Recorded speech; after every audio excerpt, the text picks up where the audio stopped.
Number से start करते हैं और एक नंबर में क्या लिखा है कि निम्नांकित में कौन पठारी नगर है। क्या करा है, निम्नांकित में कौन पठारी नगर है। तो वो आपका नागपुर है, आबू है, या मास्को है, फिलाडेल्फिया है। तो आपको राइट आंसर बताना है। तो बिल्कुल आपका जो राइट आंसर क्या होगा, नागपुर। नागपुर एक प्रकार क्या है, पठारी नगर है। ठीक है, याद रखिएगा। अब आपके सामने 2 नंबर प्रश्न में देखिए, जो कि वेरी वेरी इंपॉर्टेंट प्रश्न कह सकते हैं, बहुत ही ज्यादा इंपॉर्टेंट है। क्या करा है कि निम्नलिखित राज्यों, भारत के पूरे राज्य में से किसका 0 से 6 आयु वर्ग लिंगानुपात न्यूनतम है। 0 से लेके 6 तक जो आयु वर्ग होता है वो न्यूनतम, मतलब कि मीडियम में कह सकते हैं। वो कौन सा राज्य है, हरियाणा है, गुजरात है, पंजाब है, या हिमाचल प्रदेश है। बहुत अच्छे। इसमें जो आपका राइट आंसर क्या होगा, हरियाणा। जितने बच्चे अगर ए लगाए हैं उन सबका बहुत ही ज्यादा इंपॉर्टेंट है, और ये वेरी वेरी इंपॉर्टेंट भी प्रश्न है। ठीक है, चलिए अब 3 नंबर प्रश्न में देखिए क्या कह रहा है कि 2011 की जनगणना के अनुसार भारत का लिंगानुपात क्या है। ये 2011 जो देख रहे हैं उसके अनुसार भारत का जो लिंगानुपात है वह कितना है। जैसे 1000 पुरुष होता है, उस पे कितना स्त्रियां थी, तो 943 थी, जो कि आपके ऑफिशियल मॉडल पेपर जो भेजा गया है बिहार बोर्ड का, उसमें यह प्रश्न पूछा गया है। ठीक है, चलिए अब आपके सामने 4 नंबर प्रश्न में देखते हैं, और 4 नंबर में क्या कह रहा है कि क्षेत्रफल के दृष्टिकोण से भारत का सबसे बड़ा राज्य कौन सा है। भारत में टोटल कितने राज्य हैं, 28 है, और उन सभी में मतलब कि 28 राज्यों में से क्षेत्रफल मतलब कह सकते हैं कि लंबाई बहुत ही ज्यादा है। वह कौन सा राज्य है, मध्य प्रदेश का है, या उत्तर प्रदेश का, या राजस्थान का, या महाराष्ट्र का। बहुत अच्छे, जितने अच्छे अगर राजस्थान लगाए बच्चे, उन सबका बिल्कुल ही राइट आंसर है। ठीक है, चलिए अब देखिए 5 नंबर में क्या करा है कि किस अवधि में जनसंख्या वृद्धि का ह्रास हुआ था। ह्रास मतलब क्या होता है, कम हुआ, कम कह सकते हैं, या कह सकते हैं विनाश के भी ले सकते हैं। विनाश, ठीक है, ये भी ले सकते हैं, या कम ले सकते हैं। ठीक है, ह्रास का अर्थ होता है घटना ही होता है। तो वो कौन सा जनसंख्या अवधि थी, तो वो आपको बताना है। 1921 से 1951 तक, 1901 से लेकर 1911 तक, 1911 से लेकर 1921 तक, या 1981 से लेकर 2001 तक। तो जितने बच्चे अगर आपने 1911 से लेके 1921 दिए हैं, सी वाले का गजब राइट आंसर आया है। ठीक है, चलिए 5 वाले का राइट आंसर होगा। ठीक है, अब यहाँ पर ये जो प्रश्न देख रहे हैं वेरी वेरी इंपॉर्टेंट प्रश्न पूछा गया है बहुत बार। ठीक है, और यहाँ पर क्या कह रहा है 6 नंबर में कि भारत की जनगणना के अनुसार निम्नलिखित में कौन नगरी नगरी नगरी की परिभाषा का अंग नहीं है। तो वो आपको बताना है, नगर की परिभाषा का अंग नहीं है। तो ऊपर एक लास्ट में एक ऑप्शन बचा है, जो कि देखिए 75% से अधिक जनसंख्या का प्राथमिक क्षेत्र में संकलन है। देखिए नगर का अर्थ होता है कि यहाँ पर शहर की तरह काम किया जाता है। जैसे मान सकते हैं, जैसे यहाँ पर सेवा सेवा संचार, इन सब का बहुत बड़ा काम होता है, इन सब में बड़ा होता है। और प्राथमिक क्रिया में तो हमारे गांव के लोग रहते हैं ना, जैसे मान सकते हैं कृषि वगैरह करते हैं, दादा परदादा, वो पापा जी सब करते हैं, वो करते हैं। लेकिन आजकल के जो जनरेशन है वो क्या करते हैं, ज्यादा सेवा, जैसे हो गया बैंकिंग, हो गया टेम्पो चलाना, गाड़ी उड़ी चलाना, और अलग प्रकार के हो गया, वो हो गया। जैसे हम ही मान लीजिए अभी हम क्या करें, संचार के माध्यम से आप सबको पढ़ा रहे हैं, राइट, संचार के माध्यम से पढ़ा रहे हैं ना, वही हुआ ना, तो ये डेवलप हो रहा है। तो आपका जो राइट आंसर क्या होगा, डी होगा। ठीक, चलिए अब आपके सामने देखिए 7 नंबर प्रश्न में क्या करा है 7 नंबर प्रश्न बहुत ही ज्यादा इंपॉर्टेंट है, और कह रहा है कि निम्नलिखित में कौन एक जन स्थानांतरण का अपकर्ष कारक नहीं है। क्या कह रहा है, अपकर्ष कारक नहीं है। तो रहन सहन की निम्न दशाएं जहां होती है वहां पर कोई अपकर्ष कारक नहीं होती है। तो ये आपका राइट आंसर होगा। ठीक है, और अच्छी दशाएं तो वहां पर, जैसे मान लीजिए हमारे गांव में अच्छी स्थिति नहीं थी, किसके, वाईफाई की, तो हम दूसरे जगह आए हैं तो वहां पर अच्छा स्थिति है, निम्न दशा कर सकते हैं, तो वहां पर राइट है। क्या समझ रहे हैं ना, चलिए अब देखिए आपके सामने 8 नंबर थोड़ा सा कम छोटा करते थे क्योंकि बड़ा बड़ा प्रश्न आ रहा है।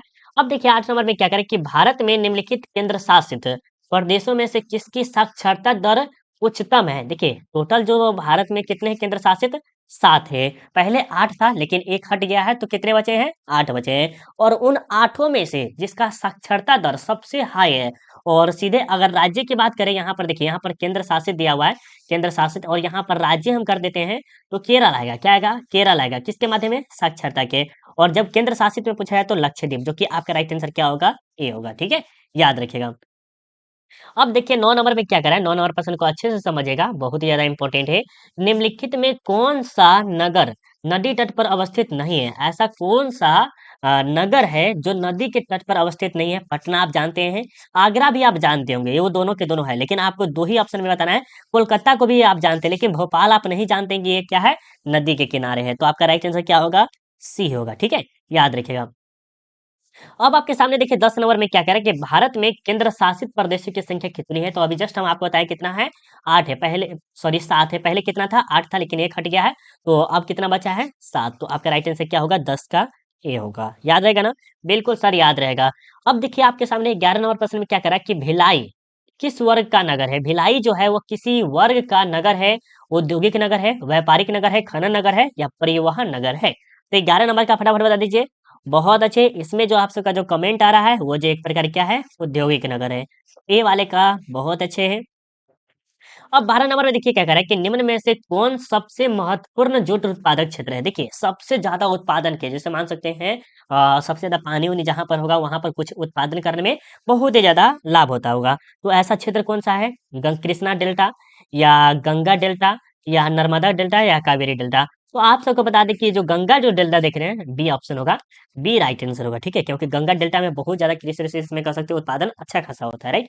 चलिए, अब यहाँ पर देखिए 13 नंबर में क्या कह रहा है कि निम्नलिखित में कौन भारतीय कृषि की समस्या है। भारतीय कृषि की समस्या के बारे में जब भी प्रश्न आता है, ये आपके सब्जेक्टिव के लिए हम बोल देते हैं वेरी वेरी इंपॉर्टेंट है, क्योंकि ये आपके बोर्ड परीक्षा में पूछेगा तो पूछेगा। क्योंकि भारत में कृषि उत्पादन करने में बहुत प्रकार की समस्या आती है। जैसे हो गया निम्न उत्पादकता, निम्न मतलब कि मीडियम में उत्पादकता, विखंडित जैसे खेत जो है इतने बड़ा है, ठीक है, और उसका खंडित खंडित खंडित कर दिया हुआ है, तो ये भी हो गया। अनियमित मानसून, मानसून का अर्थ हो गया कि जो समय पर बारिश वारिश होना चाहिए वो नहीं होता है। तो आपका राइट आंसर क्या होना चाहिए, डी होगा। क्या होगा, डी होगा ना, बिल्कुल डी होगा। तो भारत में जो है कृषि उत्पादन में अनेक प्रकार की समस्याएं आती है। जैसे आपसे पूछ भी लेगा कभी कभी बोर्ड एग्जाम में कि भारत में कृषि उत्पादन में किन किन समस्याओं का सामना करना पड़ता है। तो आप बोल सकते हैं मानसून का, विखंडित खेतवारे के बारे में बोल सकते हैं, वर्षा वर्षा के बारे में बोल सकते हैं, कुछ बीज के बारे में बोल सकते हैं, जैसे पौधा वौधा बोलते हैं उसके बारे में भी लिख सकते हैं। ठीक है, चलिए 14 नंबर में देखिए क्या कह रहा है कि नीलगिरी पहाड़ी कहाँ अवस्थित है। ये जो नीलगिरी पहाड़ी जो देख रहे हैं वो कहीं ना कहीं स्थित है, वो कर्नाटक में है, केरल में है, आंध्र प्रदेश में है, या तमिलनाडु में है। तो आपको कमेंट करके बताना है। बहुत अच्छे, जितने बच्चे अगर डी दिए हैं तमिलनाडु, उन सबका बिल्कुल ही राइट आंसर। ठीक है, चलिए अब आगे चले। आगे देखिए आपके सामने 15 नंबर में क्या कह रहा है कि निम्नलिखित राज्यों में कौन कपास उत्पादन नहीं है। देखिए कपास का सबसे ज्यादा जो होता है वो महाराष्ट्र में होता है, और यहाँ पर बोल रहा है नहीं है, तो महाराष्ट्र करता है, आंध्र प्रदेश भी थोड़ा मोड़ा करता है, हरियाणा भी करता है, लेकिन छत्तीसगढ़ जो है ना वो नहीं करता है। तो आपका राइट आंसर क्या होगा, डी होगा। ठीक है, और सबसे ज्यादा जो है कपास महाराष्ट्र में ही उत्पादन शायद किया जाता है। ठीक है, उससे शायद कपड़ा उपड़ा बनाया जाता है। 16 नंबर में देखिए क्या कह रहा है कि हरित क्रांति संबंधित है। हरित क्रांति जो है वह किससे संबंधित है। तो हरित क्रांति जो है वह खाद्यान्न उत्पादन से संबंधित है, जो कि आपका राइट आंसर क्या होगा, ए होगा। अब 17 नंबर प्रश्न में देखिए क्या कह रहा है कि सरदार सरोवर परियोजना किस नदी पर है। सरदार सरोवर परियोजना किस नदी पर है। देखिए आपको ज्योग्राफी में जो है ना ज्यादा हार्ड भी नहीं रहेगा और नहीं ज्यादा इजी रहेगा, नहीं ज्यादा इजी भी रहेगा। तो हम आपको कहेंगे नॉर्मली पढ़ाई कीजिए और अच्छे से सिंसियरली पढ़ाई कीजिए। जो हम दे रहे हैं वो उतना पढ़ते चलिए, रटते चलिए, जो कहिए वो करते हुए चलना है। ठीक है, तो 17 नंबर बताइए क्या राइट आंसर होगा। बहुत अच्छे, इसमें जो आपका जो राइट आंसर क्या होगा, नर्मदा नदी जो देख रहे हैं ए वाले का, बहुत ही अच्छा है। सरदार सरोवर परियोजना जो है वो नर्मदा नदी के किनारे है।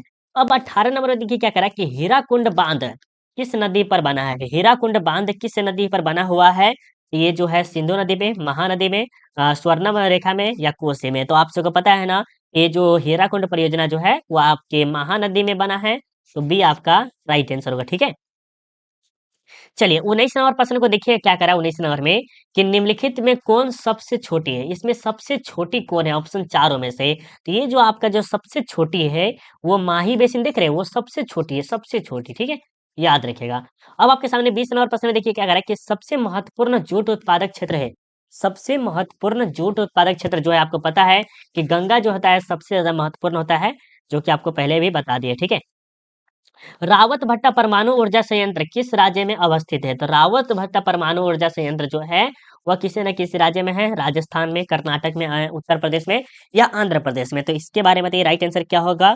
बहुत अच्छा, इसका जो राइट आंसर क्या होगा, राजस्थान। जितने बच्चे अगर राजस्थान दिए हैं उन सबका बिल्कुल ही राइट आंसर। ठीक है, अब देखिए आपके सामने 20 नंबर प्रश्न में क्या करा है। 20 नंबर प्रश्न वेरी वेरी इंपॉर्टेंट प्रश्न है। निम्नलिखित में से कौन एक ऊर्जा का गैर परंपरागत स्रोत है? क्या कर रहा है? ऊर्जा का गैर परंपरागत स्रोत है, जो कि यहाँ पर कोयला जो देख रहे हैं, खनिज तेल हो गए या जल विद्युत हो गए या सौर ऊर्जा हो गए। तो इसमें जो आपका राइट आंसर क्या होगा? डी हो गया, सौर ऊर्जा। देखिए बहुत बार पूछा जाता है, सौर ऊर्जा हो गया, पवन ऊर्जा हो गया, चक्र ऊर्जा हो गया, चक्र भी पवन चक्की, तीन चार है और भी कुछ दो चार और है, इसके बारे में याद नहीं आ रहा, बट हम दो बता दिए। सौर ऊर्जा हो गया, पवन ऊर्जा, ये सब जो है ना, क्या है? गैर परंपरागत स्रोत है। ठीक है, याद रखिएगा। अब यहाँ पर देखिए 23 नंबर में क्या कह रहा है कि मौसाबी श्रेणी का संबंध निम्न में से किससे है? मौसाबी श्रेणी का संबंध लोहा अयस्क से है या आपके कोयला से है, तांबा से है या सोना से है? तो फटाफट बता दीजिए। ये जो है लोहा अयस्क से संबंधित है, तो ऊपर हम कर देते हैं, आपको पता चल गया किससे है। मौसाबी श्रेणी का संबंध जो है आपके लोहा अयस्क से है, तो ए आपका राइट आंसर होगा। ठीक है, अब आपके बात ये बताइएगा। अब 24 नंबर का कमेंट आप सब फटाफट कमेंट करके बताइए। 24 नंबर का बताइए कि सिंगरैली किस चीज के लिए प्रसिद्ध है? ये जो सिंगरैली है वो किसी न किसी चीज के लिए प्रसिद्ध है, तो वो किस चीज के लिए प्रसिद्ध है? फटाफट बता दीजिए। कोयला के लिए, लोहा के लिए, तांबा के लिए या हीरा के लिए? बहुत अच्छे। इसमें जितने बच्चे अगर ए दिए हैं उन सबका गजब है। ठीक है, चलिए 25 नंबर देखिए। तारापुर नाभिकीय ऊर्जा केंद्र अवस्थित है। तारापुर नाभिकीय ऊर्जा केंद्र अवस्थित है, तो उत्तर प्रदेश में, महाराष्ट्र में, कर्नाटक में, गुजरात में? तो फटाफट बता दीजिए। बहुत अच्छे। इसमें जो आप सबका जो राइट आंसर होगा क्या होगा? महाराष्ट्र में। तारापुर नाभिकीय ऊर्जा जो है आपके महाराष्ट्र में अवस्थित है, याद रखिएगा। अब चलिए आपके सामने 26 नंबर प्रश्न में क्या कह रहा है कि सोलापुर किस उद्योग के लिए जाना जाता है? तो सोलापुर मतलब सूती, क्या है? सूती वस्त्र के लिए। तो राइट आंसर क्या होगा? डी। ठीक है, याद रखिएगा। बोकारो इस्पात केंद्र है। बोकारो इस्पात जो है वह कैसा है? मिश्रित है। जैसे मिश्रित में कैसे मिलावट होता है उस प्रकार, या निजी एक व्यक्ति का है, या सार्वजनिक मतलब कि सभी व्यक्तियों का है, या इनमें से कोई नहीं? तो आप सब बताइए राइट आंसर क्या है? बोकारो इस्पात जो है वह सार्वजनिक है, जो कि आपको आपका ऑप्शन जो होगा सी राइट आंसर। ठीक है, 28 नंबर में देखिए क्या कह रहा है कि प्रदेशीय नियोजन का संबंध है। प्रदेशीय नियोजन का संबंध किससे है? आर्थिक व्यवस्था के विभिन्न सेक्टरों का विकास, क्षेत्र विशेष के विकास का उपागम, परिवहन, जल तंत्र में क्षेत्रीय अंतर। तो इसके बारे में बताइए। आपको ऑप्शन 3 में ही राइट आंसर है। बहुत अच्छे। इसमें जो आपका राइट आंसर क्या होगा? बी होगा। ठीक है, याद रखिएगा। अब यहाँ पर 29 नंबर में देखिए क्या कह रहा है कि भारतीय रेल की शुरुआत हुई। भारतीय रेल की शुरुआत जो हुई थी 1853 में हुई थी। कहाँ से कहाँ तक हुई थी? तो ये भी आप याद रख सकते हैं। मुंबई और थाने के बीच में। कहाँ हुई थी? मुंबई और थाने के बीच में। कितना किलोमीटर चला हुआ था? तो 34 किलोमीटर हुआ चला हुआ था। ठीक है, याद रखिएगा। अब यहाँ देखिए किस वर्ष भारत को इंटरनेट की सुविधा प्राप्त हुई थी? तो 1998 में हुई थी। तो बी आपका राइट आंसर है। देखिए इंटरनेट के बारे में बता दें थोड़ा मेरा। देखिए इंटरनेट जो है वह किसी का अधिकार नहीं है, किसी की भी देश का अधिकार नहीं है, लेकिन माना जाता है अमेरिका से। ठीक है, हम देखे सुने हैं थोड़ा सा, अमेरिका से माना जाता है, बट इसमें इंटरनेट पे है किसी का भी अधिकार नहीं है पूर्ण रूप से है मेरा है या किसी और का है। ठीक है, लेकिन भारत में जो है 1998 में आया हुआ था। चलिए, भारत में 4 महानगरों को जोड़ने वाली सड़क का नाम क्या है? बहुत इजी सा प्रश्न है। आपका जो मार्ग है स्वर्णिम चतुर्भुज मार्ग जो देख रहे हैं आपका डी, वो राइट आंसर होगा। ठीक है, याद रखिएगा।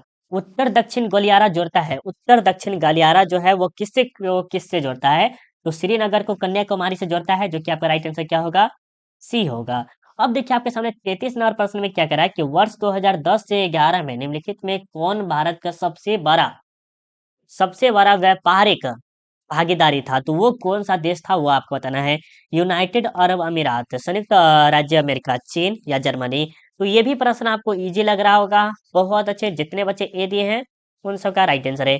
ध्वनि प्रदूषण का मापन होता है। ध्वनि प्रदूषण का जो मापन हो सकता है वह किसे? जैसे ध्वनि प्रदूषण कह सकते हैं बोलना। क्या होता है? बोलना। हम बोल रहे हैं, आप सबको पढ़ा रहे हैं, वह एक प्रकार क्या है? ध्वनि प्रदूषण। जैसे डीजे, जो डीजे नहीं सुनते हैं गाना वाना, उस पे ही क्या होता है? ध्वनि प्रदूषण होता है। तो उसका हम मापन किस तरह से कर सकते हैं? डेसीबल के द्वारा। किसके द्वारा? डेसीबल के द्वारा क्या किया जा सकता है। ठीक है, तो डी आपका राइट आंसर होगा। औद्योगिकीकरण से कौन सा प्रदूषण होता है? औद्योगिकरण से आपको पता है कि जल प्रदूषण भी होता है, जैसे करा कचरा हो गया, ये हो गया। वायु प्रदूषण, उससे धुआं वहां निकलता है, वो हो गया। ध्वनि प्रदूषण मतलब कि जो आवाज करता रहता है वो हो गया। इसमें जो राइट आंसर क्या होगा? डी होगा। औद्योगिकरण से कौन सा प्रदूषण होता है?